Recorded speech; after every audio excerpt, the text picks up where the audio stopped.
workplaces are not always rosy. There could be a lot of stress. It could come from the nature of the jobs as well. There are some jobs inherently are a lot more stressful than the other. We have seen in the pandemic in the last 2 years how the lines between the life and the work has gotten blurred. We are also talking on behalf of the caregivers who are taking care of their children and the parents. How important is it for workplaces to provide for sort of a resilience training to their employees?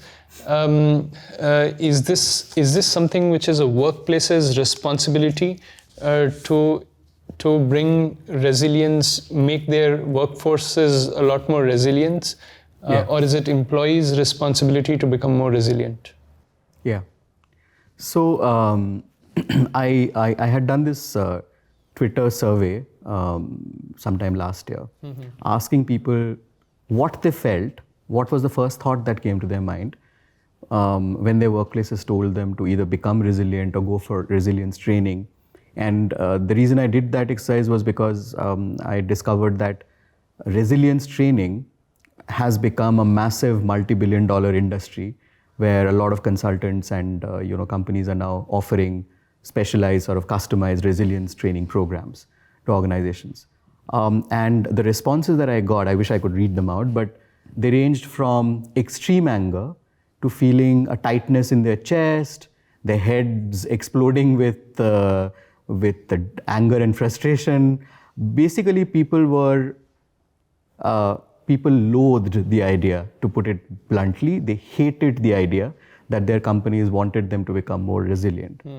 And the reason, words by themselves don't have a positive value or a negative value. Words like resilience. It is about how they're applied and the impact it has on real human beings. When organizations ask employees to become resilient, what employees hear is that you should be able to tolerate all the BS, all the stress, all the toxicity better. So essentially, the company will not do anything to improve culture. Rather, it will ask their employees to become more resilient so that they can cope with all that crap. This is how employees perceive it. And you can argue whether this is the company's intention or not. You can get offended that, no, this is not what I meant. But the fact is that a large number of people receive the word resilience in this fashion. So what can you do? Resilience, like I said, it's a powerful idea. It is something that, if applied thoughtfully, can have good results. So are we talking about throwing out this idea altogether? No. A very good example of how to use resilience meaningfully comes from town planning, comes from people who build urban infrastructures, ecological design. They use this idea of resilient communities, resilient buildings, resilient cities, rather than resilient people.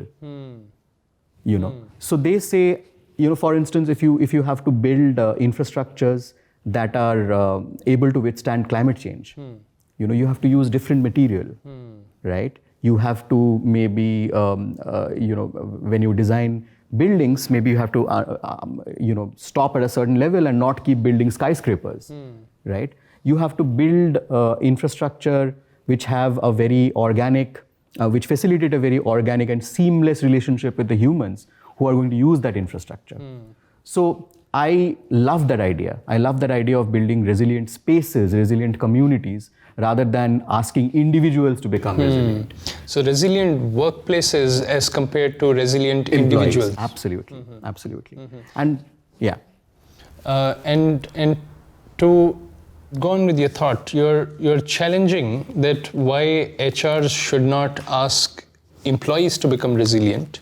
Yeah. Instead, make sure that if you look at the definition of the word resilience, resilience is a response to a stressful situation. It is a forced response to stress. It is not something that ordinarily you and I have to,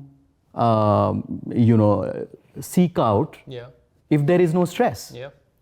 So when we glorify resilience, we are essentially glorifying, or we essentially normalizing the idea that there is always going to be stress at the workplace.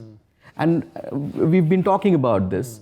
Some amount of stress is built into work, right? And most people are able to handle that, right?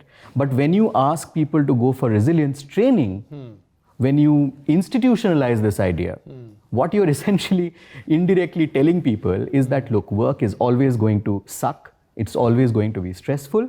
You better man up, right? So, what can companies do instead? Companies should just build stress-free workplaces as far as possible. And then they can save a bunch of money that they would otherwise have to waste on resilience training.